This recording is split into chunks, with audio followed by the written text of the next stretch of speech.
Did you hear the story about the woman who solved her own murder after she died? This is Teresita Basa, and in 1977, she worked as a respiratory therapist at a hospital in Chicago.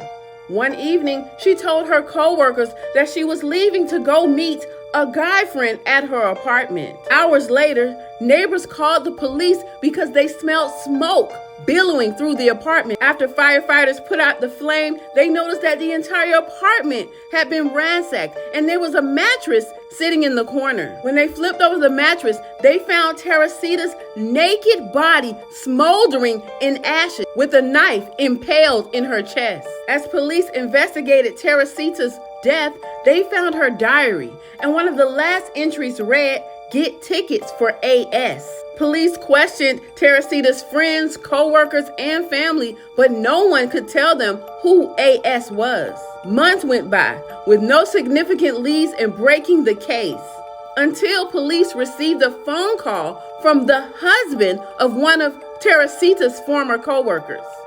Her name was Remy, and her husband was a doctor who reported that his wife seemed to be possessed by the spirit of Teresita. He claimed that his wife would go into some sort of trance and strange words would come out of her mouth that he knew his wife wouldn't say. During one of her trances, he said his wife said, "Doctor, I need your help. The man who murdered me is still at large." When the doctor asked his wife, who was inhabited by this spirit, "Who are you?"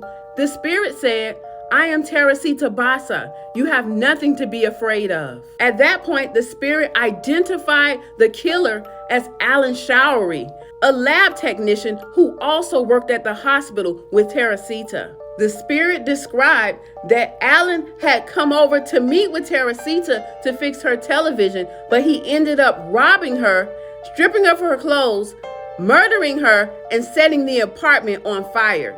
Since Alan Showery's name matched up with the initials in Teresita's diary, the police went to speak with him.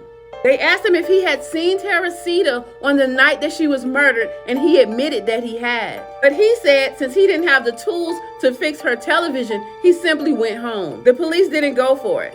They then questioned his live-in girlfriend, asking her if he had given her any jewelry over the last few months, and she said yes. After examining the jewelry, they learned that it was the same jewelry that was previously owned by Teresita. Alan Showery confessed to the murder, pled guilty, and was eventually sentenced to 14 years in prison, all because Teresita had the audacity to speak from beyond the grave. What do you think of this story? Leave a comment to let me know. I'm Te-Erika with the T. Follow for more.